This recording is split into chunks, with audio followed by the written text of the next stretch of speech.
मुझे लगा जब मैंने 2011 में निवृत्ति ली तब मेरा और कंपनीज एक्ट का संबंध खत्म हुआ, लेकिन रविंद्र साठे ने मुझे फिर दिक्कत में डाला है।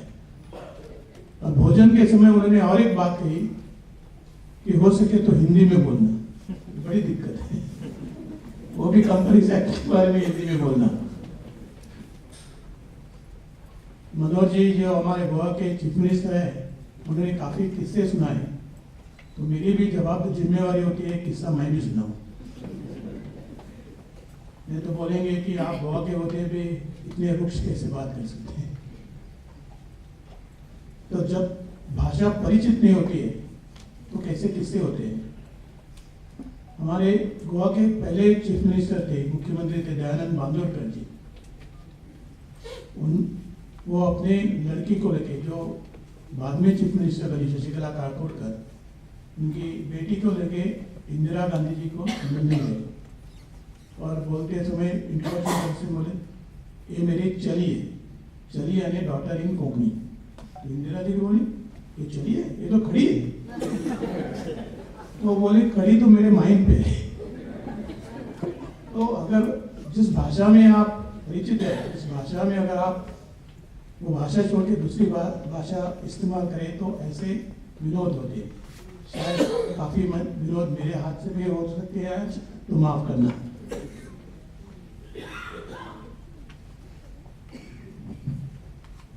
मुकुंद चित्रेजी जी ने काफी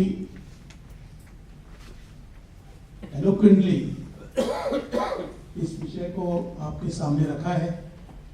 तो मेरी जिम्मेवारी है कि कंपनीज एक्ट जो कानून बना है उसकी थोड़ी इंफॉर्मेशन आप तक पहुंचा दो, उसका इंटरप्रिटेशन आप तक पहुंचा दो।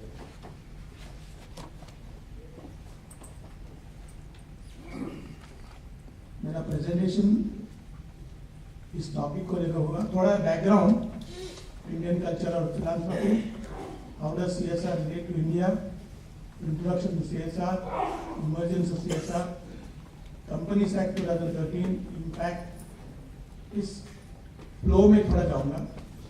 अगर लगा कि समय बहुत जा रहा है तो मैं I'll skip some slides।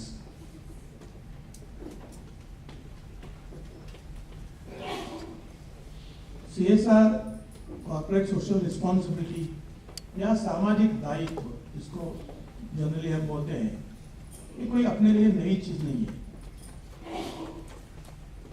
पहले sharing was quite common. Gandhi ji के बारे में हमने सुना है, उन्होंने एक मूवमेंट किया वेल्थ डिस्ट्रीब्यूशन। अभी हमारे नए ये जो पुराने होने जा रहे हैं, मनमोहन सिंह जी, वो तो बोलते हैं कि गरीबों का, माइनॉरिटी का रिसोर्सेज के ऊपर पहला हक बनता है। और यही बेस है सस्टेनेबिलिटी, जो कॉर्पोरेट सस्टेनेबिलिटी की बात होती है, यही बेस है कि खाली जो बिजनेस चलाते हैं उनका ही वो संपत्ति पे हक नहीं होता है। जो लोग वहाँ रहते हैं, जो एम्प्लॉइज काम करते हैं, ऐसे अनेक स्टेक होल्डर जो रहते हैं, उनकी भी उतनी ही मात्रा में उस संपत्ति पे हक होता है। और इसका बैलेंस रखने के लिए सस्टेनेबिलिटी बोलते हैं या CSR बोलते हैं। विनोबा भावे ने एक बहुत बड़ा भूदान मूवमेंट चलाया। What we call CSR, what we call social responsibility, सामाजिक दायित्व, to distribute resources in a balanced way, वही तत्व उधर था। और विनोबा भावे अनेक महीनों तक चलते गए, लोगों को बोलते गए कि अपनी ज्यादा संपत्ति है और दूसरों को बांट लो। यही बांटने का तरीका सदियों से चल रहा है। आपने वॉरेन बफेट की बात सुनी हुई, आपने बिल गेट्स फाउंडेशन के बारे में सुना होगा।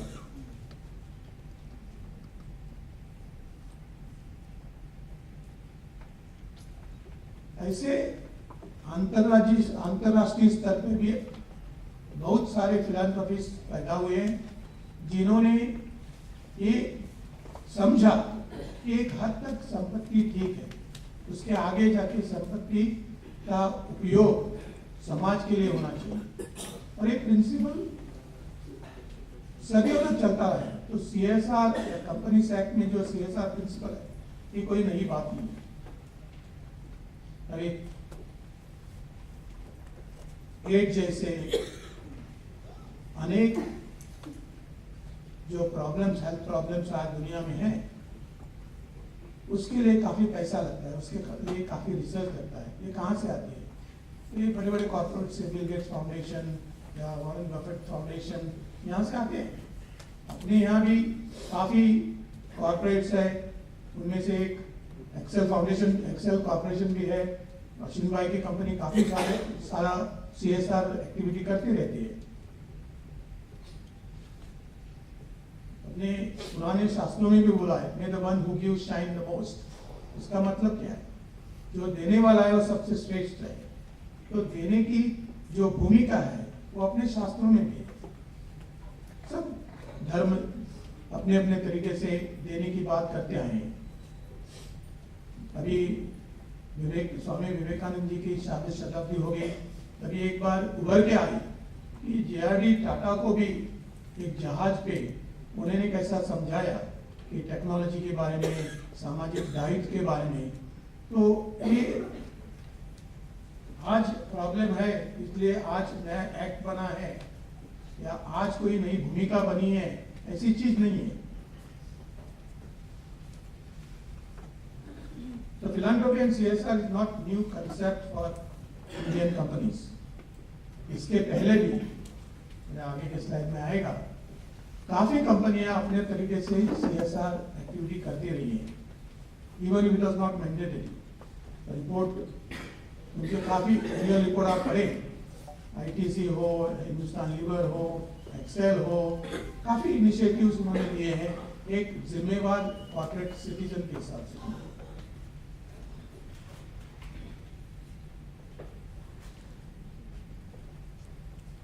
लेकिन एक करते समय खाली फिलांथ्रोपिस्ट की भूमिका कंपनी ने नहीं रखी, सस्टेनेबिलिटी की रखी है। What is the definition of sustainability? आज अगर हम कोई रिसोर्सेज, नेचुरल रिसोर्सेज यूज करते हैं, आज की अपनी नीड के लिए, तो ध्यान ये रखे कि आगे की पीढ़ियों के लिए भी उनकी जो जरूरत होगी, उनके लिए भी वो रिसोर्स होनी चाहिए। तो ये सस्टेनेबिलिटी का प्रिंसिपल है। अगर हम we start squeezing everything today, then we won't leave anything for tomorrow and tomorrow's generation. So the sustainability principle, the very concept is that आप जितना लेते हैं उतना देना भी चाहिए, जितना चाहिए उतना लेना चाहिए। तो ये वॉलंटरली काफी कंपनियां करती आई हैं। आज एक जरूरत समझो या एक पॉलिटिकल विजडम समझो, कंपनीज एक्ट के थ्रू ये थोड़ा कंपल्सरी बन गया है थोड़े कंपनी के लिए। तो now we turn to what are the provisions of companies act as far as CSR is concern.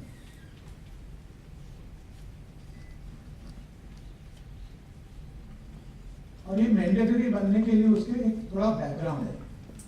आपने सुना होगा माइनिंग रैम्पंट, जिसकी बात मनोहर पर्रिकर ने भी की सुबह।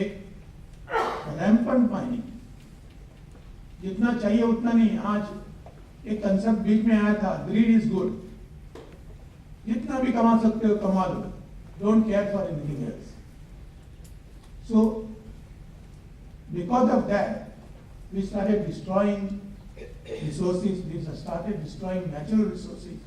We did not, some of the companies did not care for local inhabitants, their survival, their rehabilitation. So इसके लिए काफी आंदोलन हो गए। Vasco was one of the, हमारे गोवा में भी काफी आंदोलन हो गए। बाद में शाह कमीशन आ गई, उन्होंने सारे माइनिंग बंद कर दी, अदर एक्सट्रीम गए।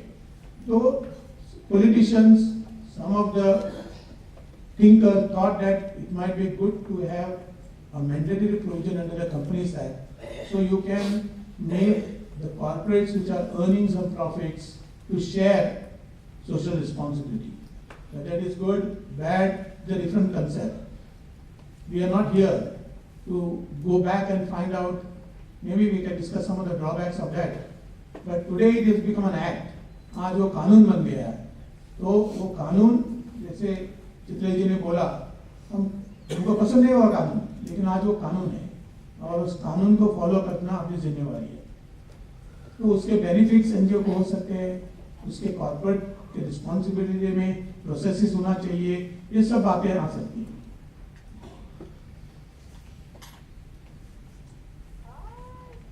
This is the famous section, Section 135 of the Companies Act, which provides for mandatory CSR provision. और उसको अभी कौन से कंपनी को लागू होता है? जिस कंपनी की नेटवर्थ 500 करोड़ के प्लस है।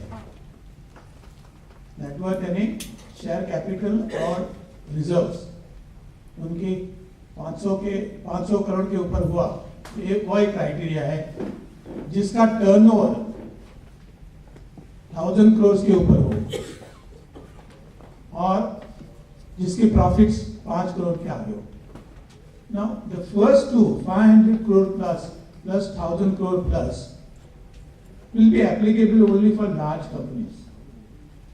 But the 5 crore criteria of profit could be applicable to small and medium enterprises as well if they are profitable enterprises. आपका अगर मार्जिन 20% हो तो आपने 25% किया टर्नओवर तो भी 5 करोड़ होता है profit.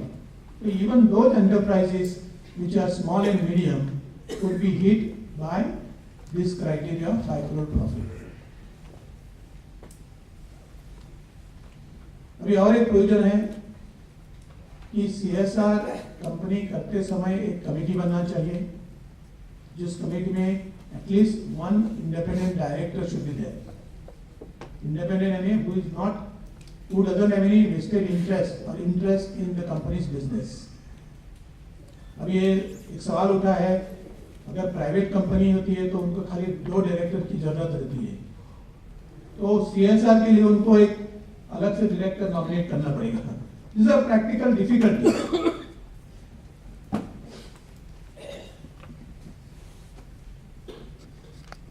The act encourages to share 2% of the average profits for last 3 years for CSR purpose.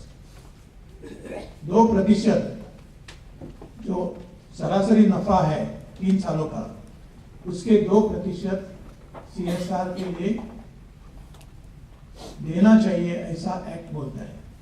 Again interpretation is, अगर नहीं किया तो क्या, उसके जवाब नहीं है, लेकिन उनमें थोड़े प्रोविजन है कि बोर्ड ने वजह देनी चाहिए क्यों खर्चा नहीं किया. लेकिन आज ये इतना कंपल्सरी नहीं है कि तुमने करना ही चाहिए 2%. But they are leaving it to the good corporate conscience to promote that 2% of profits. 2% ये प्रॉफिट बिफोर टैक्स है, यानी आप जितना कमाते हैं उसके ऊपर 2% देने का और बाद में टैक्स कैलकुलेट करने का. तो ये थोड़ा पिंच वाला बात है कंपनी के लिए. अगर इट वाज बिकॉज यू पे, if it was 2% post net of tax profit, then probably some of the share would have been taken by the tax authorities or government. अब ये जो फंडिंग होगा, पैसा जो देने का है, वो कैसे कर सकते हैं? कि उसके लिए 3-4 तरीके हैं. कंपनी खुद स्पेंड कर सकती है, कंपनी खुद की फाउंडेशन बना सकती है। और आपने अगर पढ़ा होगा तो large companies have their own foundation. Excel I think has got their own foundation ना Excel. So large companies spend their money through their own foundations because they believe that they can use the resources more efficiently. They can also donate it to the existing NGOs for the purpose of social activities. Thirdly, काफी कंपनियां इकट्ठा आके भी collaborate करके funding कर सकती है। तो ऐसे 3-4 तरीके से कंपनियां अपनी CSR ऑब्लिगेशन निभा सकती है। ये कब से एप्लीकेबल है? 1 अप्रैल 2014 से, यानी next year this provision is applicable. There is a concept of block of 3 years. So 2% has to be calculated on the block of 3 years. तो 3 साल का एवरेज प्रॉफिट है। So every 3 years you may be able to, you have to exhaust that CSR funding.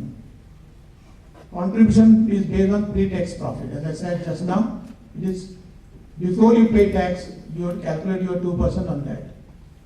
Tax treatment will be in accordance with ITA. यहाँ थोड़ा confusion है, क्योंकि income tax act बोलता है कि आपके बिजनेस के लिए जो एक्सपेंडिचर है वो अलाउबल है। अगर दूसरा कोई एक्सपेंडिचर आपने किया तो वो डिसअलाउ होता है। सेक्शन 135 में भी और जो रूल्स बनाए हैं उसमें भी ये बात की है, ये ऐसा कोई एक्सपेंडिचर नहीं होना चाहिए जो बिजनेस के लिए जरूरत है CSR। तो थियोरेटिकली ये business, some of the business expenditure, some of the CSR expenditure which is spent by business houses could be disallowed। अगर वो डोनेशन के रूप में दिया गया तो if it is eligible for ATG और 35AC depending upon the section you will get 50% और यू मे गेट 125% डिडक्शन। सो यहाँ थोड़ी क्लैरिफिकेशन की जरूरत है। मैं भी चित्रा जी से बात कर रहा हूँ तो उनको लगता है शायद कल जो वोट ऑन अकाउंट होगा उसमें थोड़ी क्लैरिटी आ सकती है। So project should not be, any CSR project should not be part of normal course of business. Then it is a business expenditure, it is not a CSR expenditure. जो committee है और जो board है, संचालक मंडल जो है, उनकी एक जिम्मेवारी है कि वो जो प्रोजेक्ट्स को चूज करने वाले हैं अगले साल के लिए वो स्पेसिफाई करें, उसके लिए एक स्ट्रेटेजी बनाए, पॉलिसी बनाए और वो अपने शेयर होल्डर को कम्युनिकेट करिए। उन्होंने ऐसा भी एक बोला है कि एक वेब लिंक कंपनी की देने की जरूरत है। जो भी सरप्लस CSR एक्टिविटी में होगा company can not appropriate it for its own purpose और फॉर इट्स ओन बिजनेस। सो ये CSR फंडिंग अलग रखना चाहिए। उनके जो इनकम इंटरेस्ट आएगा या उनमें जो शायद सरप्लस आएगा, because even if you intend to spend, if there is some self-generating income in that, you may earn more income than expenditure. This cannot be appropriated with or clubbed with your business expenditure. और ये CSR activity exclusively अपने employ के या उनके family के नहीं चलेगी। अगर आप बोलते हैं कि मैं एम्प्लॉयज के लिए हाउसिंग कॉम्प्लेक्स बनाता हूँ, उनके लिए स्पेंड करता हूँ, that is to be excluded in working out your CSR spend. अभी ये जो बात हुई कि कितना कंपनी को रिस्पॉन्सिबिलिटी है, 2%, what project they should spend, अभी इसका एक कंपनी एक्ट में रिपोर्टिंग का भी प्रावधान है। उन्होंने एक एनुअल रिपोर्ट देना चाहिए हर कंपनी ने, one who is eligible or one who is covered under the provisions of this act। उस एनुअल रिपोर्ट में क्या CSR पॉलिसी है, CSR के आप इंटरेस्ट क्या क्या है, एजुकेशन में है, हेल्थ में है, विमेन एम्पावरमेंट में है, इसकी थोड़ी चर्चा होनी चाहिए। गए साल में क्या क्या एक ओवरव्यू होना चाहिए CSR एक्टिविटीज आपने क्या क्या ली, कंपोजिशन ऑफ CSR कमेटी, कौन कौन कमेटी में है, उसमें जैसे मैंने बोला एक इंडिपेंडेंट डायरेक्टर भी होने चाहिए। Then average profit, net profit कितनी होती है वो एनुअल रिपोर्ट में आना चाहिए, वर्कआउट करना चाहिए कि 3 years average profit is X, 15 crores, that has to be given. Then based on 2%, how much amount the companies have to spend, that amount has to be given. What projects you are undertaken, that has to be specified. Amount spent on those projects has to be specified in that report. अगर आपका कोई carry forward है पहले साल से, अभी first year में तो नहीं होगा, लेकिन जैसे अब कंपनी आगे बढ़ेगी तो शायद आप 2% स्पेंड नहीं किया होगा, तो you can carry forward that. So वो कैरी फॉरवर्ड कितना है तो वो स्पेसिफाई करना चाहिए। और अगर इस साल में आपने स्पेंड नहीं किया कैरी फॉरवर्ड लेके भी, तो कितना आप कैरी फॉरवर्ड करते हैं 2% के, वो भी उसमें आना चाहिए। तो जैसे मैंने बोला, अगर 2% स्पेंड नहीं होता है तो उसकी वजह बताना चाहिए कि why companies were unable to spend 2% for that year. So this is called a responsibility statement by the board of directors and the committee, and it has to be signed by the directors. जैसे चित्रे जी ने भी बोला कि जो भी बोलेंगे आप, you should be in a position to put your हस्ताक्षर. So that is why this requirement that the responsibility statement has to be signed by the directors. इसमें और एक इंटरेस्टिंग बात है कि the section talks of CSR in the local area. The whole focus is